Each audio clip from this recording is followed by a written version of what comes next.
welcome to This Week in Games, TWIG 281, where we read and distill all the weekly game industry news so you don't have to. Here's what we're going to be talking about today. Players prevail with Helldivers 2 versus Sony PSN. Nintendo announces Switch 2 is coming before the end of Q1 25. Unity gets a new boss.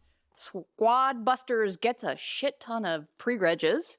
Spyke Games goes to the moon. Okay, all that and more. So I'm your host, Jen Donahoe, strategic marketing consultant at Beta Hat and Jade Inferno. And today we have on our illustrious TWIG panel, Philip Black, game economist at Game Economist Consulting. Hey, hey. Eric Kress, principal at Gossamer Consulting. What's up? I'm back. And Queen of Product Deep Dives, Laura Taranto, Senior Director of Product at Big Fish Games. Hello, hello.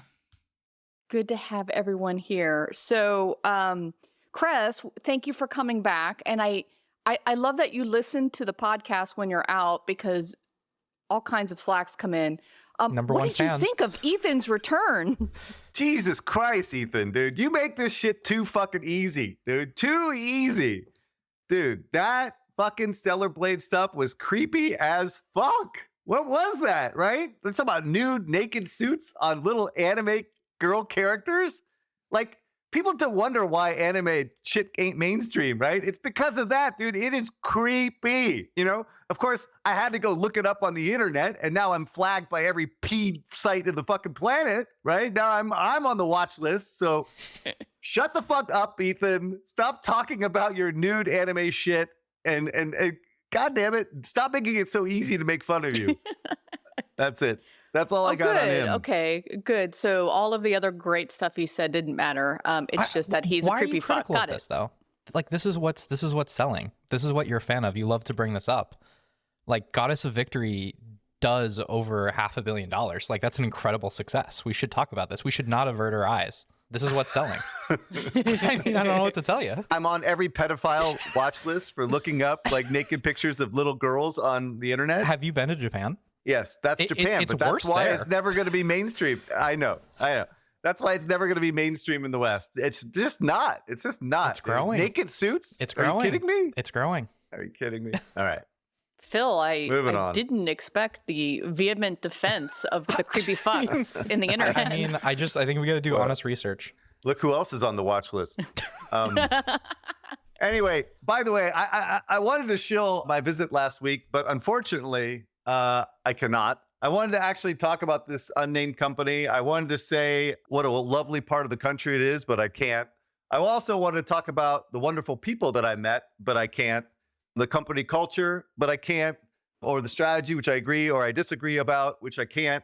I also, wanted to talk about what an amazing event it was, but I can't. So overall, I can't say anything, which is profoundly disappointing. I wrote a relatively innocuous script, I thought, but it did not get through the powers that be at this organization that I cannot mention.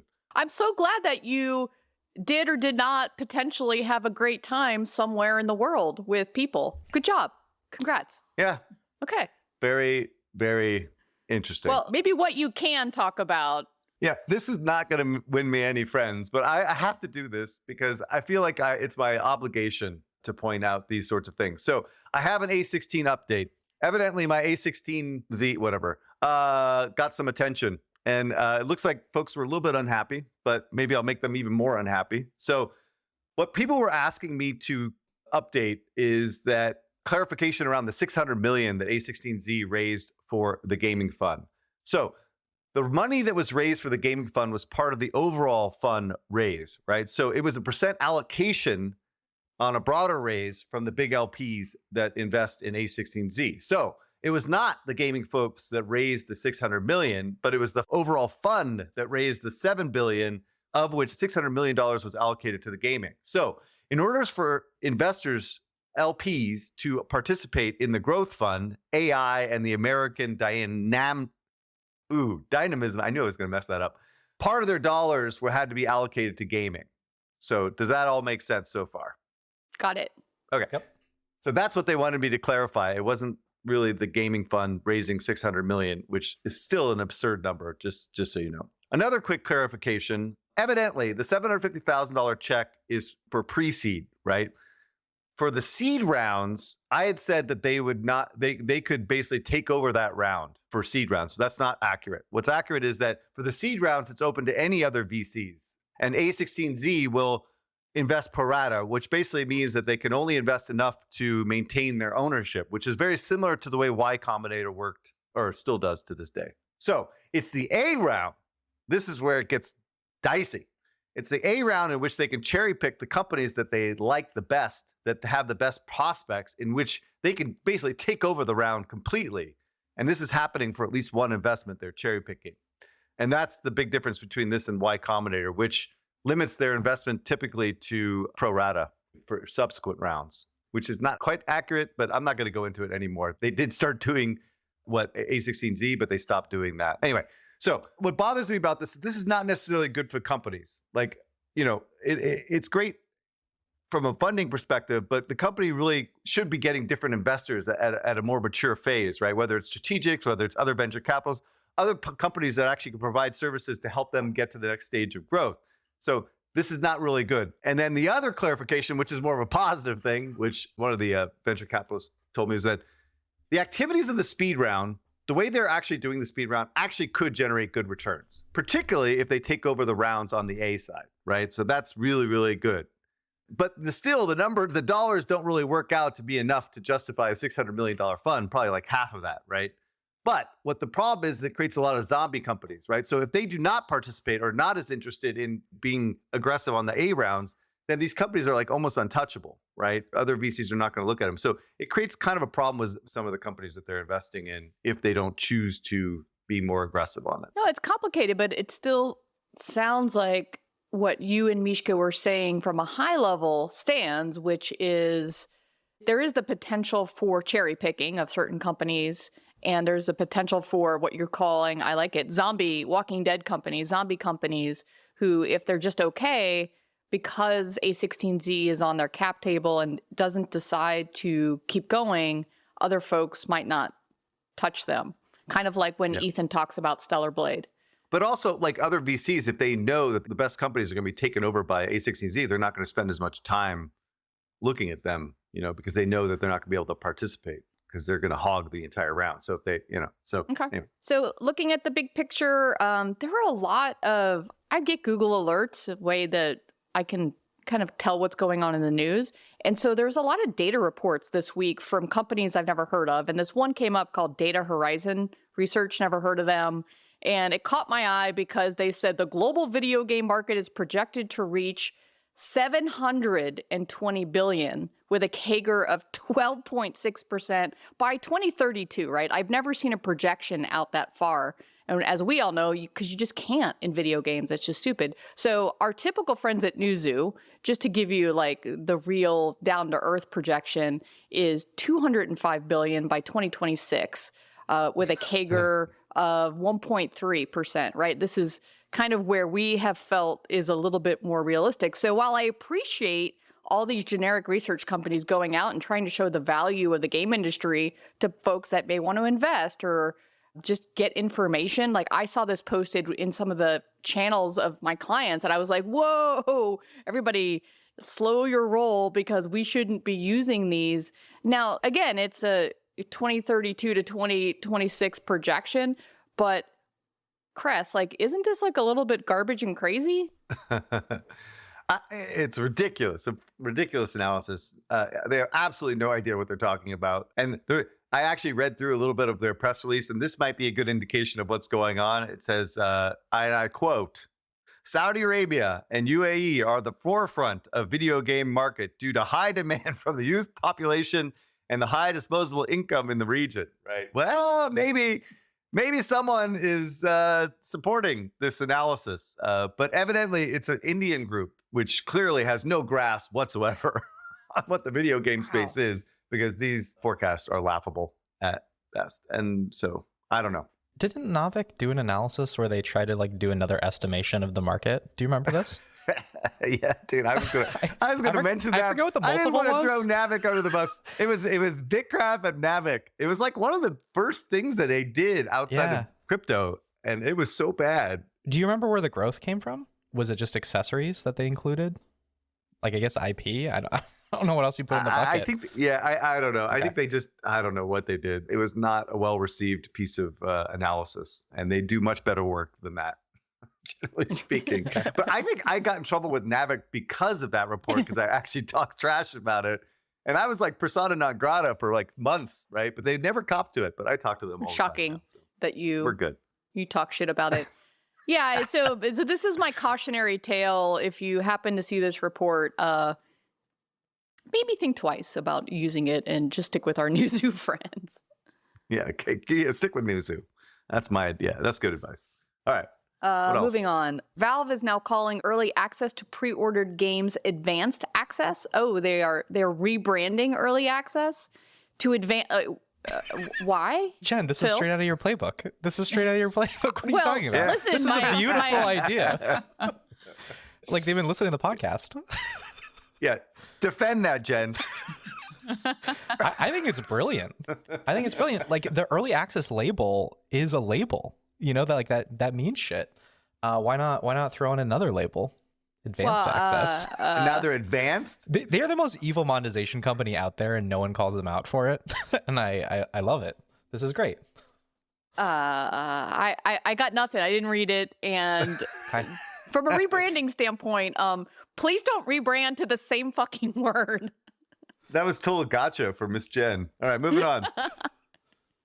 Supercell-backed Hype to give creators 100% of revenue from user-generated content. Oh, Phil, you work with them or you know of them. No, I just like them. Oh, all right, okay. I just like them. I'm into them. I think they're doing cool stuff. This is their like first big step in terms of monetization, and that's where the flywheel for UGC starts. And so, like, let's see the thing if it spins. Okay, very cool. Can you explain what Hype is? I haven't heard of them. It is a UGC platform for mobile. And one of the big things is that you can edit inside of the app. It's a very seamless experience in terms of like finding new content. Yeah, you can think TikTok in terms of like discovery. And they're just very smart people.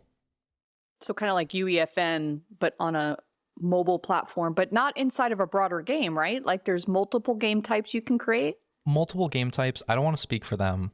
Okay. All right. So moving on to Nintendo news, there was actually a tweet or a message from the president of Nintendo where he came out and said, it was really interesting. I've never seen them do something like this before. Like Switch 2 is coming, but we're not going to announce when, but we will announce when before the end of Q1 25. So I think they were getting ahead of the idea that Nintendo Direct, which is coming in June, is only going to cover titles that are in the second half of 24, and they're not going to talk about Switch 2. So, hey, everybody, we're setting your expectations. Show up to Nintendo Direct, but don't really, because we don't really have a lot to show you because there's not much left coming for Switch 1, but don't get excited about Switch 2. Great comms message. I think they also had to issue something after the whole leaked report. They've been pretty mum on that.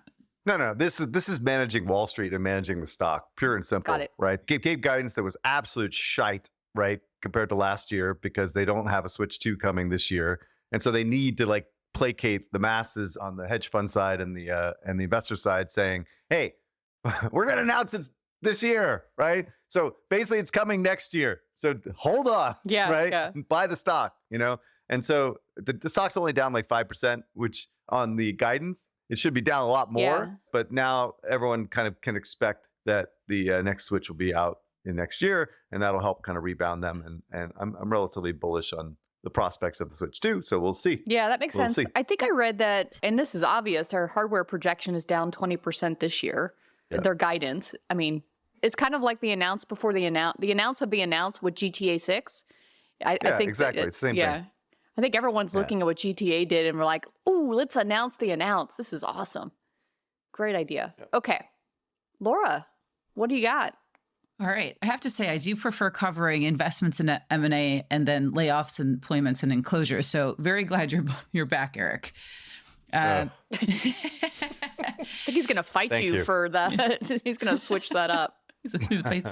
Mishka, who normally takes this. So our friend of Deconstructor Fun, Rena, CEO of Spyke Games, they secured $50 million from Moonactive. who now owns about just under 16% of Spyke Game shares. Spyke is best known for Tilebusters, which was the tile match game they took everything that kind of works in match 3, applied it to the tile match gameplay. I think with this investment from Moonactive, I fully expect to see a minor revamp of Tilebusters and then hopefully a revenue hockey stick. But we'll cover this a little bit more. We're going to dig into Moonactive later.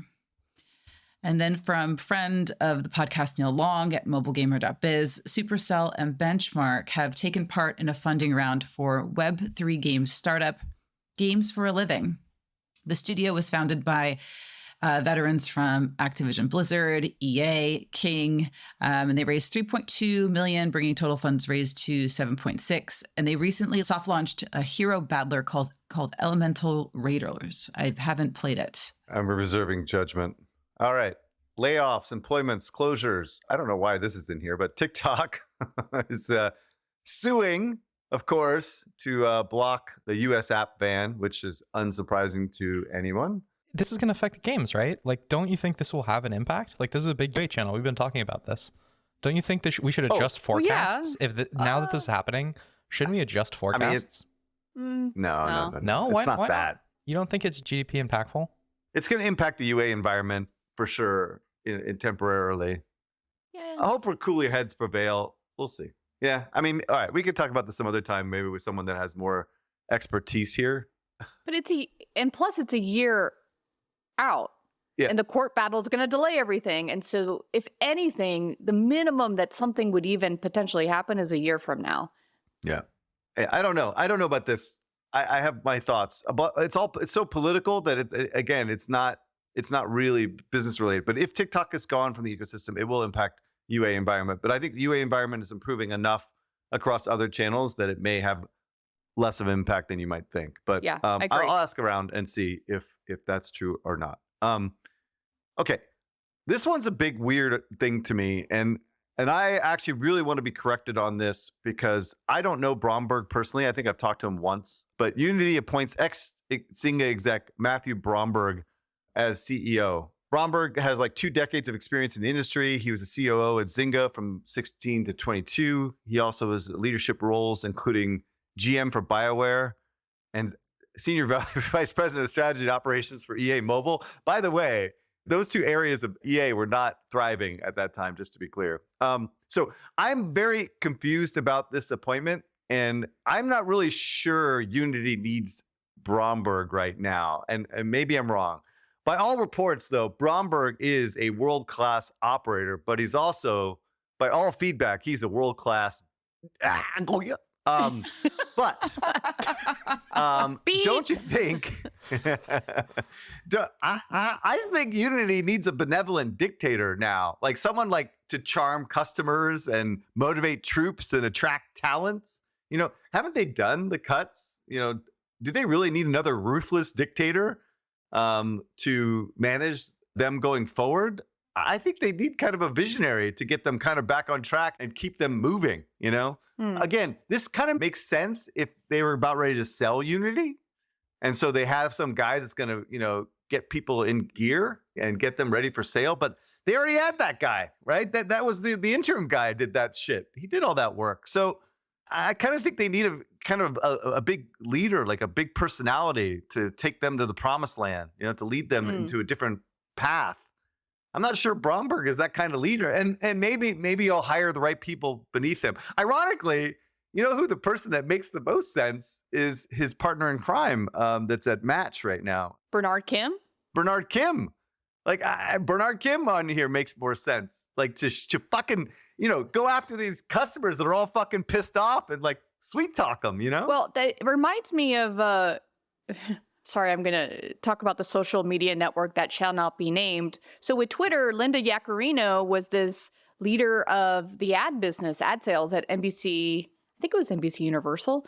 And then Elon hired her as the CEO of Twitter to come in and charm back all of the ad people who had left, right? So I was like, okay, well, I can kind of see that. I thought they might have picked someone from like the ad world because their ad business with Iron Source is where the revenue is coming from. It's not like the engine business is really where it's at. I know.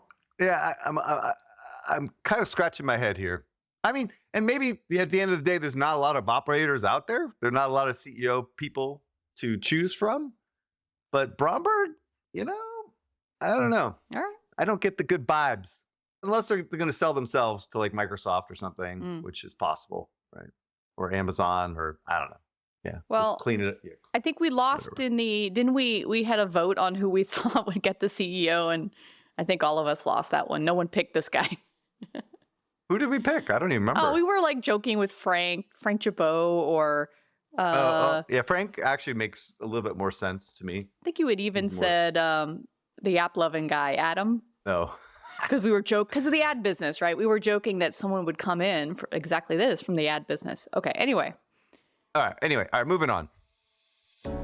This podcast is brought to you by Heroic Labs. You've heard of Heroic Labs by now, and we keep talking about them because in today's mature market, you need every edge to be successful. Rather than spending those precious company dollars on building game tech, focus on building your game and shipping it. Get it into your players' hands faster and grow your community. Heroic Labs is a battle-tested partner and friend of the podcast. Their tech enables you to be flexible, creative, and scale for success. Heroic Labs has your tech stack covered. Whether you're looking for a world-class back-end server, an amazing game development framework, fantastic live ops tooling, or reliable mass scalability, Heroic Labs has solutions for all of these challenges. It's not just us at Deconstructor of Fun praising Heroic Labs. The company works with some of the world's biggest publishers on the most beloved games. Focus on your game, save a lot of money, and avoid tech risks with Heroic Labs.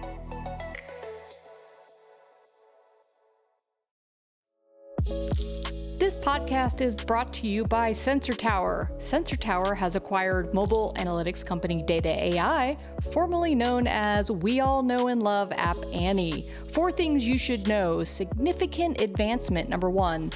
This acquisition represents a major step forward for Sensor Tower. It expands its customer base, mobile marketing, and app intelligence products, and global presence. Number 2, undisputed leadership position. Sensor Tower strengthened its position as the leader in digital marketing and mobile app intelligence through this acquisition. Number 3, combined insights. This merger with Data AI allows Sensor Tower to offer customers even stronger and more detailed insights on the digital customer journey.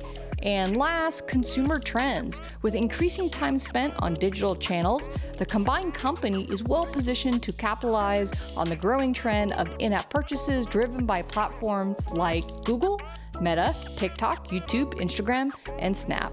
Exciting times lie ahead for Sensor Tower and Data AI as they join forces. If you're a customer, reach out to your account director for more information. Not a customer yet? No problem. Schedule a call to explore the innovative digital marketing products they offer. Go to Data AI or sensortower.com and get on board with undeniably the best data partner in the business. Okay. Belka Games lays off 20% of the workforce as it becomes more critical of future titles. I don't even know what that means. I don't know Belka very well. Take-Two shut down Roll7 and Intercept Games, and the private division is suffering layoffs. Honestly, in today's market, this makes total much sense to me.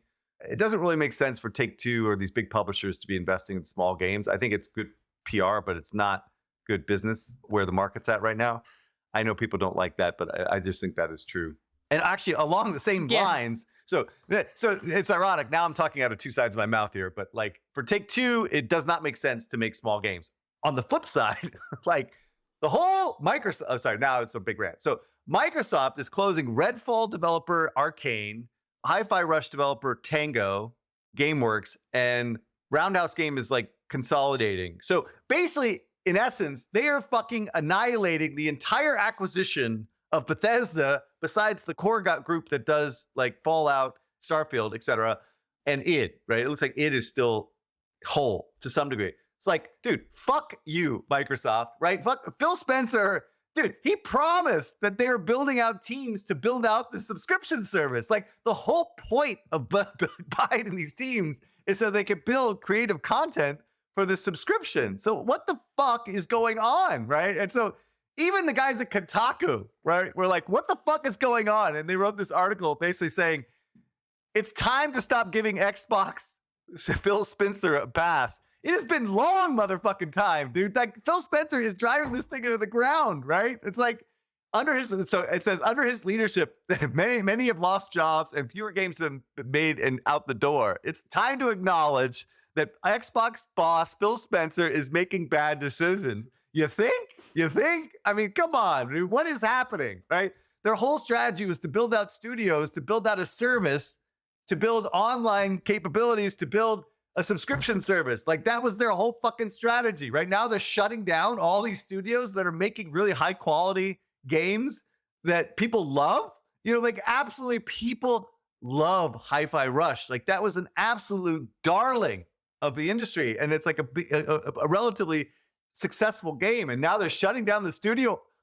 They're not even like cutting; they're shutting it down completely, dude. Like, this is just another example of the model is not working. Like, this subscription model is bullshit, right? And Microsoft is failing. And it's like, when is anybody going to take to account for this stuff? Anyway, I can't take it anymore. It's driving me insane. All right. This is a lot of closure. I guess, why would you not try to sell the Hi-Fi Rush developer Tango Gameworks? Because that game was a darling. It was really innovative and different. Why wouldn't you like put them up for sale? I guess if you're Microsoft, you don't care. You're like, I mean, they've already laid off, what was it, 1,900 people a couple months ago after the Activision merger went through. I don't know if these were included in that number or not. Actually, I don't know if these are incremental layoffs, so to speak, to that. But Cress, any idea? Like, why wouldn't you try to like sell it, get money for it? Trying to acquire a Japanese company can get messy.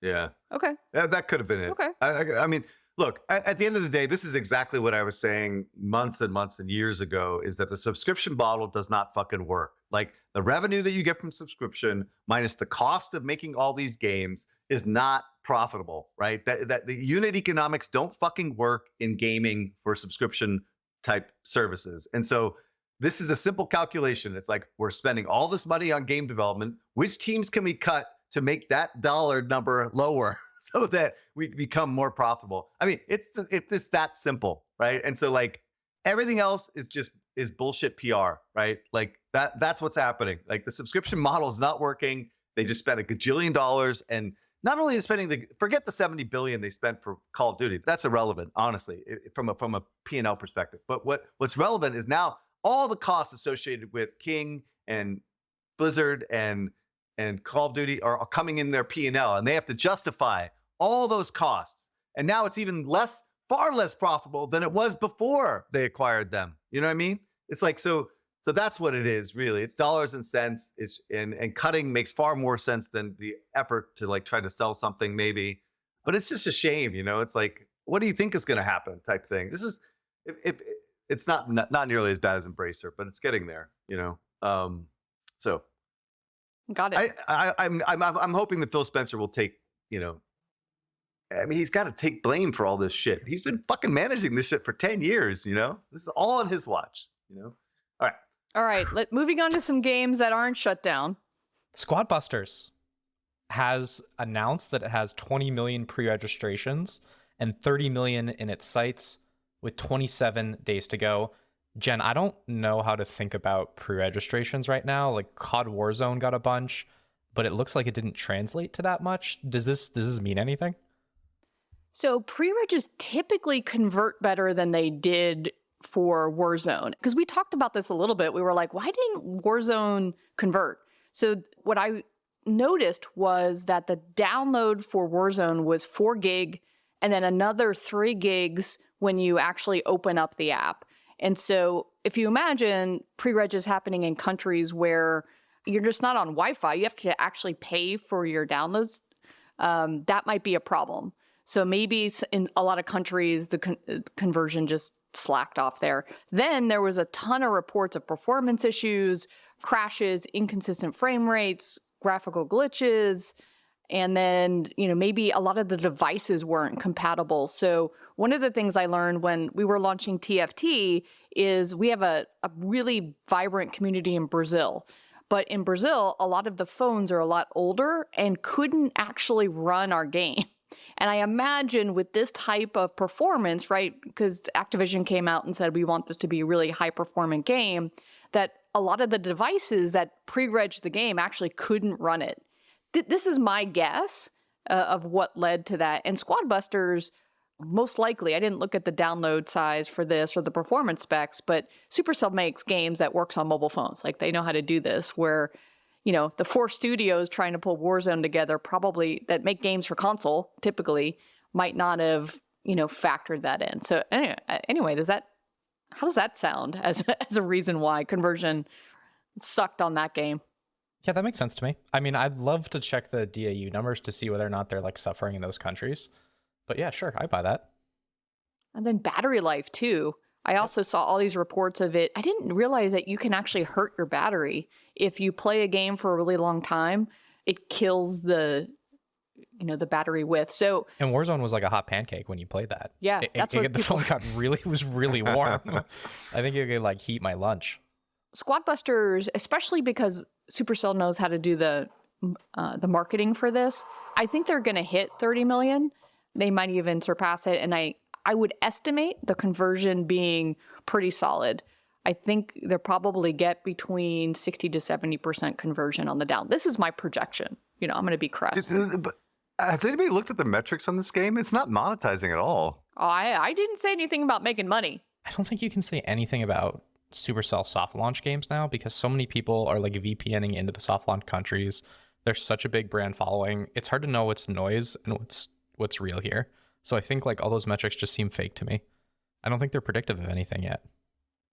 Really? Like right. they could also be very generous with the economy during this period. Maybe they tighten it up a little bit. Right. I really want to see how this monetization engine runs.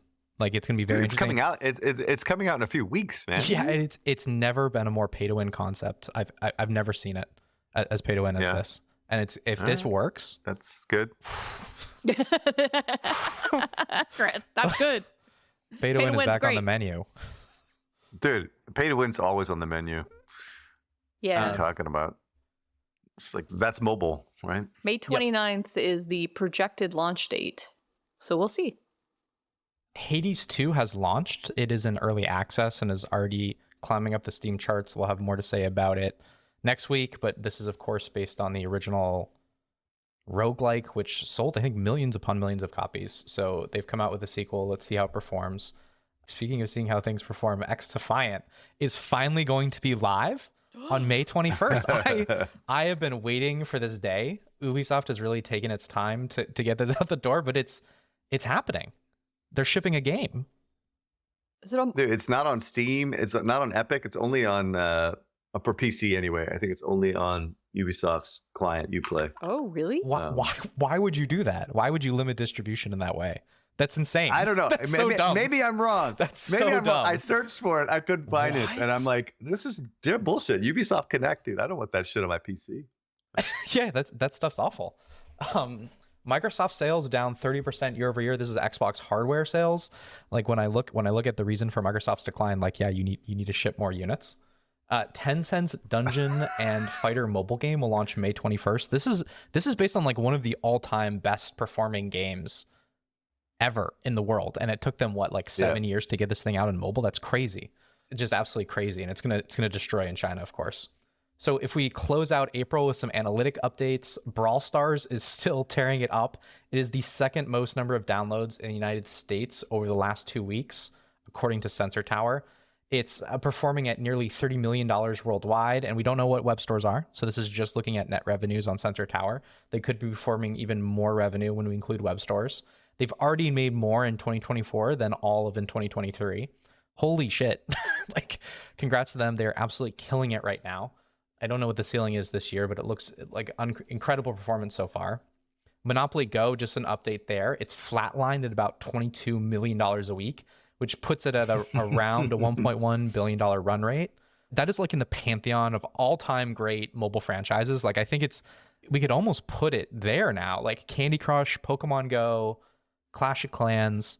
Like, Monopoly Go is like cementing its place. And I also started to look at Coin Master, which is also compared to, and it's been relatively stable over this period. It's just that Go Go has monetized so much better than CoinMaster has, but they've started to align in terms of active users. Monopoly Go has flatlined quite a bit, which I've been surprised by.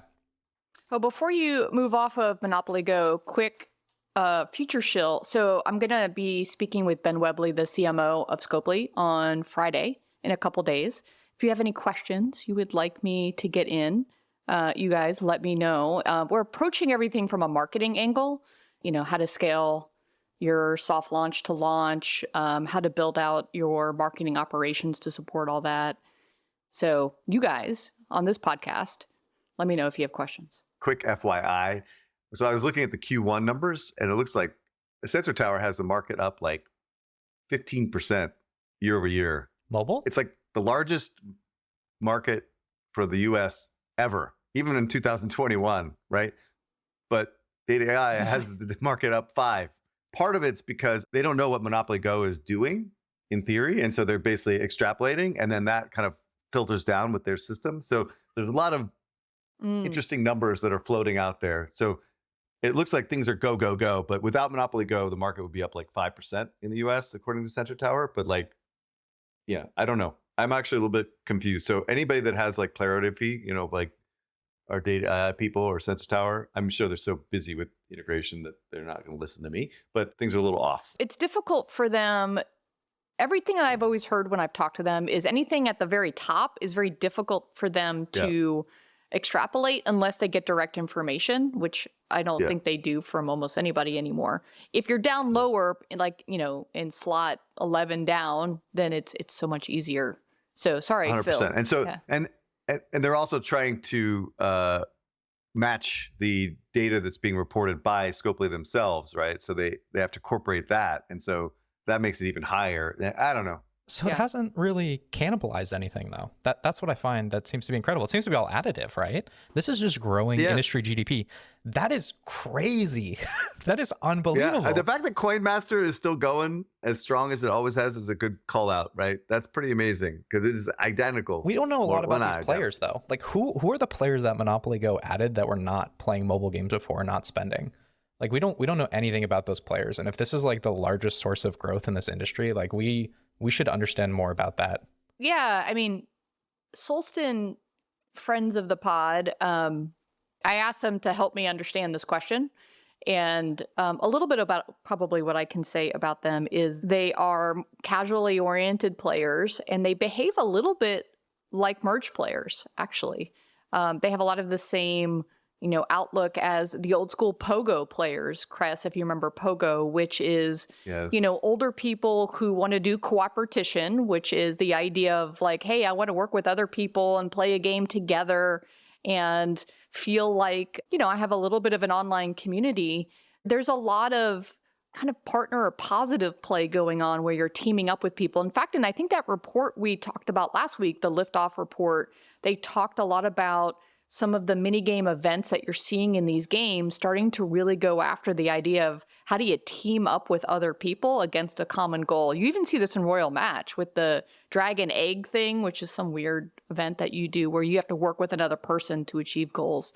So, but I think that's a great question, Phil, is this the first time we've really seen something be incremental? We know Genshin and Honkai cannibalized Genshin in the same space, but in casual, is there the opportunity to create new games that actually grow the business incrementally? Puzzle's been growing. So yes, and to go back to affinity between games, 100%. There's a big affinity between, excluding the types of games for hyper casual, merge players like match 3 games, not all of them. Simulation games, anything like the Heydays, those players also like merge games. Merge is super versatile in terms of capturing audience share. It's exactly why, and we'll talk about this with Moonactive, it makes sense for Moonactive to start going into the casual space because you can move those players around. And we see it with games like when we talked about Whiteout Survival. They're starting to capture audiences that were not necessarily defined as 4X, but the way they've done onboarding and the way they've casualized it makes it a lot more appealing for growing and bringing in players that normally wouldn't play, wouldn't pay, that are doing both of those things. And I think Monopoly Go is doing that in the sense of that game is so easy to pick up and play. Jen, you've talked about this. I can't remember what you called it. I call it the onboard ramp. Well, signposting, the ability to direct you around the game using that very clear and crisp UI that helps you understand how to navigate around inside the app. It's something that's actually not very easy to do. You have to have really good UI folks that really think through the player experience to help you go through very clearly. We did it poorly at Scopely. We were actually, we had a whole project. That's why I know it's signpost. And this is what we called it, because we were trying to fix that. Because the games were a lot older at the time when I was running them. We'd already had like our third birthday, which in mobile at the time in 2018 was like, that was a big deal for a game to be live that long. But yes, no, absolutely correct. Well, you did a lot of this stuff, right? Like you've worked with a lot of folks on trying to really, this is your whole hybrid casual rant, right? Like this is, how do we take some of these easy mechanics, add some depth to it? Yes, ask me about Drill and Collect. It's amazing. I'm having so much fun with it. Everyone should play Drill and Collect. This is my spare hobby. It's an incredible game. I want to talk about it a separate period. That would be my shout out. All right. So another place to find games that you wouldn't maybe expect to find games to get an audience. Laura, you want to talk about playing some game? I tried this. Go ahead. Okay, I'll keep it super quick. So I assume all of us checked LinkedIn probably daily, maybe the average person couple times a week.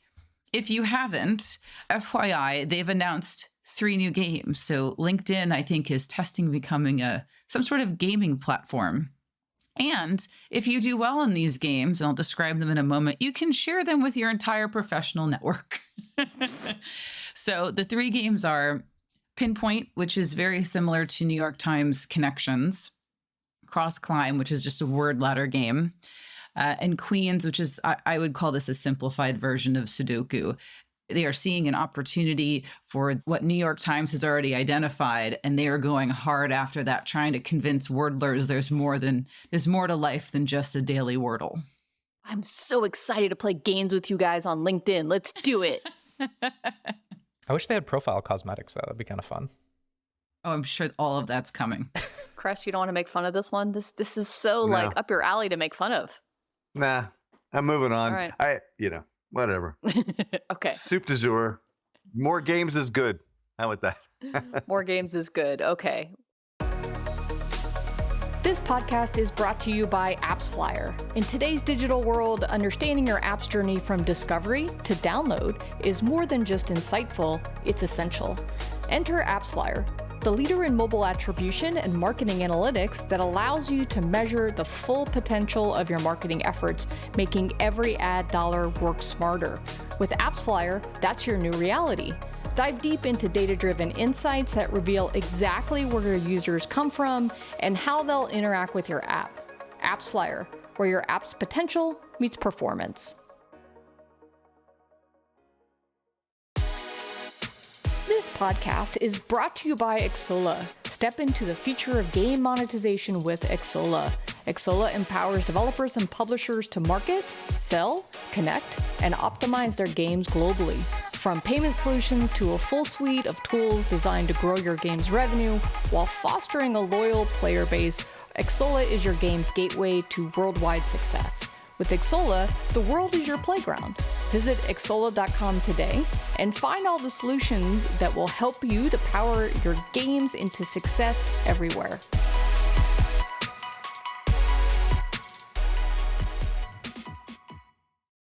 Moving on to one of our topics, there was a big kerfuffle this past weekend with Helldivers 2. So let me give you the recap of everything that went on. It was kind of like not nearly as bad as the Unity runtime fee when, we were like, ooh, what's going to happen now? But here's what happened. So what the hell happened with Helldivers 2? PlayStation has reversed course on the mandate that they were going to have players have to create PSN accounts. They were requiring players who even downloaded on Steam to set up a PSN account. So they're walking this back after the unpopular policy was going to go into place. So players put up 200,000 negative reviews on poor Helldivers 2's Steam page to really help people know that they were not happy with this.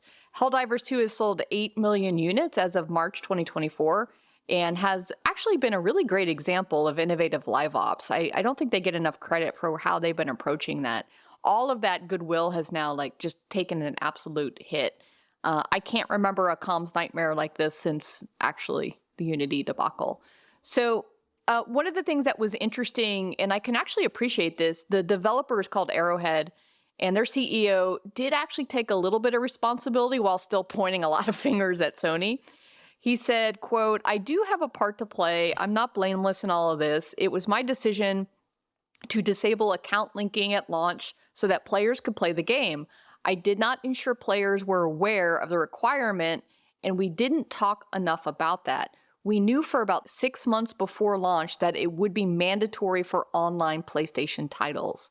He then stepped in it a bit when players ask, well, why did you sell it in 177 countries if you knew you needed a PSN account and it was going to be, in a sense, delisted? So what happened was, because you can't actually connect in 177 countries, so it just got delisted. And so people that downloaded it now could no longer play it. So because they've unfurled this policy, that's not the case anymore, but that was the case that they walked into. So huge kind of nightmare going on for everyone involved. I wanted to ask, because I feel like that I didn't quite understand where the outrage came from, except for the understand, okay, you buy this game, you start playing it, you love it, and then you're forced to sign in with PSN, which is only available in there's 177 non-PSN countries. So that part I get. But this also isn't the only game that seems to have a PC requirement for PSN sign-in, because they had the Ghost of Tsushima also requires a network account for its multiplayer mode, but not campaign. I'm the uninformed one. Maybe I represent a little bit of some of the other people who don't understand as listeners. Where's the rage coming from? So first of all, remember they said on the Steam page that this would be coming. So they told people ahead of time, but you still could have bought it in a country that eventually would not have been usable because it would not be supported by the PSN account. So it's almost like your purchase now becomes defunct, which was obviously a mistake. Even if they told you that, they are the least cost avoider, they need to not list the product at all, because obviously they don't want that. But this is fine. Steam offered refunds. What's the outrage?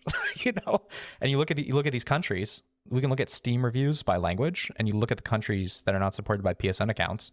It's not very many countries. So this is about that the players that probably loved the game and now can no longer play. So that is the crux of the issue. No. See, that's the misinformation, right? It's a vocal minority of people that don't want to do this PSN bullshit, that are screaming bloody murder, and it doesn't really impact them at all, right? And the people that actually does impact are not the ones that are talking about this. I can't imagine. There's not enough people. Yeah. Right? It's like they're just bitching about something, right? So the way I interpret this whole thing is that originally it was a requirement for PSN to do it. They shut it off because they wanted to make sure that the launch was as smooth as possible and there's less friction as possible, which was not a bad move, right? And then they tried to redo it because they were contractually required by Sony to do so, right? And then they just got fucking screwed. What was crazy is I read that the community manager of the company was the one that was telling people to bomb them on reviews on Steam because he didn't like the idea of actually creating PSN accounts, and he got subsequently fired, right? So I don't know. Whenever these core gamers get all fucking hot and bothered about this bullshit and just create a big kerfuffle, I am a little bit less this is a business, right? They want PSN accounts. They want people actively involved in the PSN ecosystem, right? If they're publishing it on fucking Steam, they want people to sign in with PSN, right? I think that's a God-given right, right? For them, So I don't know, dude. The problem is, from a comms perspective, was you need to set players' expectations up front. So here's a little bit of how I think about this from a comms perspective. I know, Phil, this is not necessarily the crux of the issue, but here's how I would have communicated the need to do this. Because, Chris, you're right. Ultimately, to get more people into the game, the Arrowhead decided not to make people log in. But if you know that it's coming, you still need to account for that. So number one is set players' expectations early, which is exactly what he admitted they didn't do.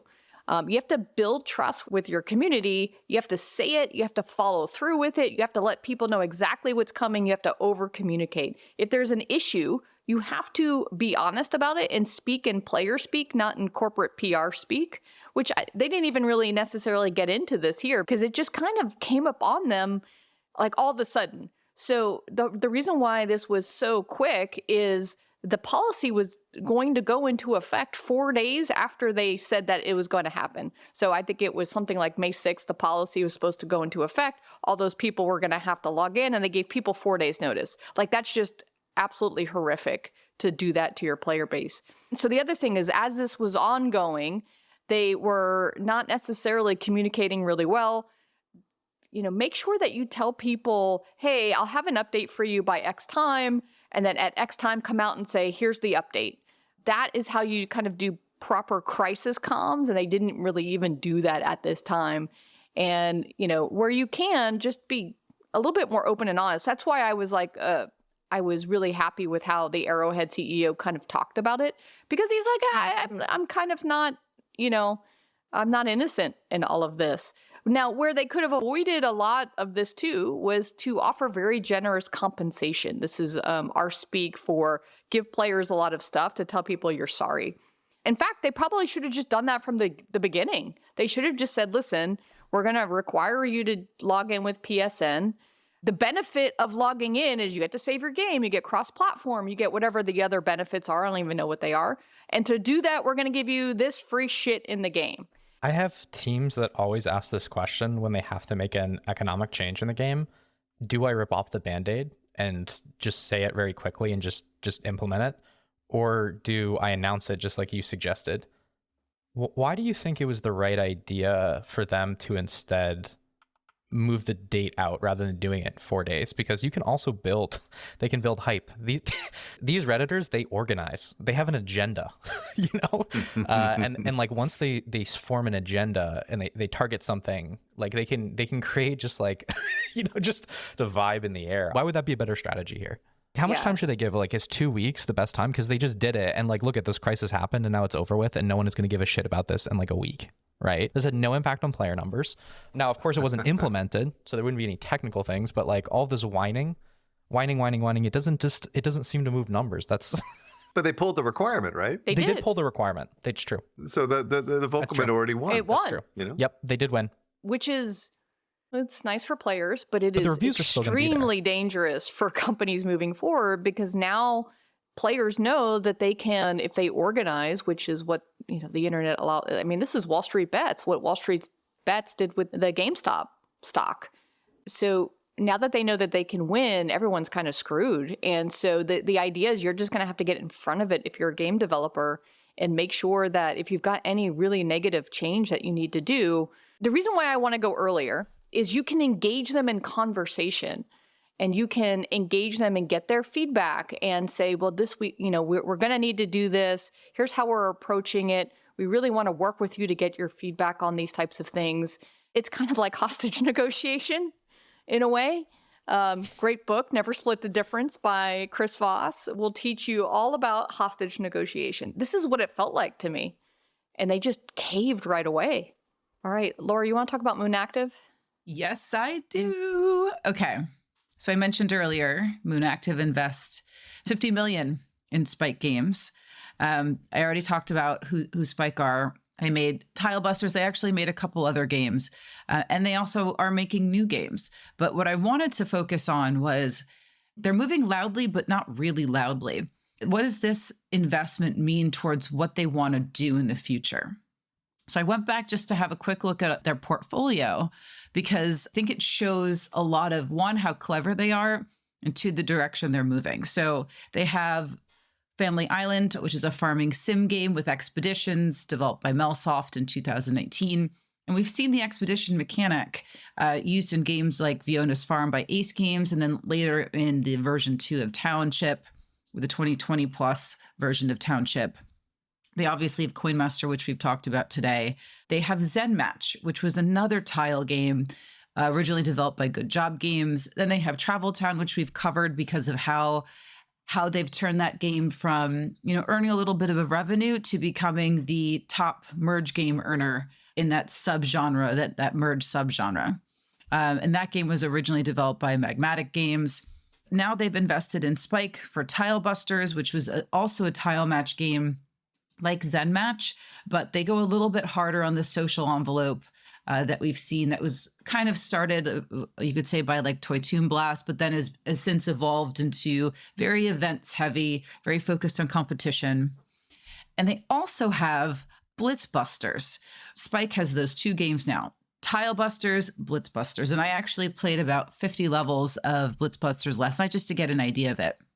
It's a match 3D, which is kind of you're picking up through a pile, kind of like a Match Factory. With obstacles, they kind of take the same idea of like what works in puzzle games, obstacles. And then when I was playing it, I was like, wow, this looks really familiar. It is the same envelope. So the same meta envelope they use in TileBusters, they use in Blitzbusters. So it looks like they just changed the core, which was very smart. It's what King is doing now, testing all their new games. They have a skeleton meta structure, of which then they're trying different, basically core engine mechanics. So we see it with the Candy Crush Match 3D game, their Blast game.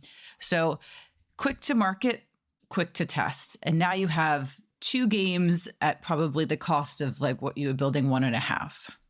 And they also know, I also have a little bit of inside information. They're also working on an upcoming Match 3 game in-house. Oh. And I know because they're working with a friend of mine that's one of the best level designers I've ever worked with. If you look at that portfolio, aside from Coin Master, everything else is casual. And it's mostly casual puzzle. So they are definitely pivoting away from social casino into casual. And I was just taking a little bit of a look at Sensor Tower. And overall revenue by, just super high level by those different genres. And casual and puzzle games out-earn casino on both platforms. The only exception in the Moonactive the portfolio is the simulation game Family Island, which underperforms to casino only on Android. So I'm not surprised. And so far, when I had a look, and granted, Coin Master's still the main earner in all the games they have, they've made over $5 billion in lifetime revenue across their titles, and that's not even looking at the admon. I mean, Travel Town has I think some of the best implemented admon I've seen. And Coin Master, cool $2 million a day. Travel Town went from very, very small, and now they're earning $500,000 a day. I mean, I am really impressed. Moonactive investing in this guys make a shit ton more sense than Griffin, right? So by the numbers, though, it looks like they're buying it basically at the same valuation as Griffin did 2 years ago, which is really interesting. The game is down. The game is not showing growth. It looks like they're maintaining the audience, but they're not spending. It's like they don't have enough money to like build. I don't know what's going on. I don't want to speculate, but yeah, it is down. This is like a flat round. This is not like, doesn't mean things are going 100% well. It's just things that, like, I think Moonactive is a lot better, more of a strategic investor, like, to help them with publishing, to help them with, building out live ops, to help them do more with the game potentially, or even fund their next game potentially. I don't know. But again, this makes a lot more sense than Griffin. This is acquisition. $55 million seat. Right. What? Like the end road is acquisition, right? Like that. Why else would they make an investment like this? Right. They can invest in user acquisition. They can invest for potential adding it to their portfolio of products. And Moonactives are gangsters, dude. Those guys really know what they're doing. Mm-hmm. And I really kind of respect what they do. So I think, that it's a good place for them to be. And I'm sure they've been trying to get more active in terms of acquisition, and this could be a good setup for them, potentially. Yeah, the Spyke Games team is fantastic. A lot of the ex-Peak from Toon Blast that was acquired by Zynga. So I looked a little bit, too, at Moonactive at a high level. And so revenue by country, U.S. is 2/3 of their total revenue. So it is, even though they aren't necessarily based in the U.S. is a majority of their revenue, or US UK, I think, when you added those two together. I'm not sure how this is happening, but they're making $1 million a month in India on Coin Master. Chris especially, we give people a lot of shit for not being able to monetize India, but I was like, wow, that doesn't suck. Coin Master is still, for Moonactive, 72% of their total revenue. Travel Town is now up to 16%, and that Family Island game is 13%. Zen Match, which is their other Zen game, which isn't Tilebusters, but Zen Match is only $1.2 million a month now, so it's not even that big of a deal. So expanding into other casual genres, I think makes sense. Expanding into the team, I think, Cress, I think you're right about helping on the publishing side for Spyke Games. I think one of the hardest things to do when you're a small company having a lot of success is how do you get the capital to continue the UA furnace of, you have to keep pumping coal into that UA furnace. And it feels like that's what Moonactive can come in and do for them, and then have access to this amazing team. All right. It just sounds like a publisher. Don't they just need a publisher? That's exactly what a publisher. That's literally what you just described. Exactly. The publisher. Well, isn't I know, but maybe Moonactive is I mean, that's kind of what they're doing, right? Let's keep it simple, stupid. Let's keep it simple, dude, stupid. Yeah. Anyway, all right. Well, maybe that's Moonactive's new mandate is publishing. All right. It's good to be back. Please stop giving Phil Spencer a pass. Like, this is bad news. I'm tired of listening. I can't believe I'm in agreement with Kotaku on this bullshit, right? It's like Kotaku's writing articles scathing against Phil Spencer, and I'm agreeing with Kotaku. Life is over. So where does it end, though? This is what I keep asking, though. Like, I get it's bad, but like, when does this end? For Microsoft, like, when do they shut up? When do they shut down? They just bought Activision, and they have egg on their face. I know. And what I think is going to happen is ultimately they're going to divest out of this business. Wow. That's what's going to happen. That is crazy. But it's going to take a while, right? Like, I mean, yeah. But this is going to take a while, like, but what's the Middle Earth? There's no group? reason for them to be in this business. They can just like split into 3. Maybe they someone can join like Middle Earth and do an Friends. Embracer. What is it? That was my favorite one. Dude, that stock is up a lot. Oh my God, I read this. Well, we're not talking about Embracer. I said we wouldn't talk about Embracer. I said that shit. Okay, moving on. Well, if their stock is up, is there something interesting? Wait, I want to hear. No, it's speculative nonsense, right? Like, there's no value in any of their businesses, really, except for Asmodee, maybe. And even that's like laden with debt. So it's like, it's going to be a nightmare. It's going to be an epic nightmare. Anyway, all right. No more taking times off. I'm back for a while. So yeah, we'll see you next week. All right, see you next week. You did it. You made it to the end of the episode. As a fan of the show, it would help us out if you subscribe and leave us a review on the podcast service of your choice. More importantly, are you a member of the Deconstructor of Fun Slack group? If you have 5 years or more of games industry experience, go to deconstructoroffun.com/Slack and apply to join. Join the games industry's best professional community filled with peers always willing to lend a hand. Or subscribe to our newsletter to get all the latest insights from the Deconstructor of Fun content creators. Thanks for listening.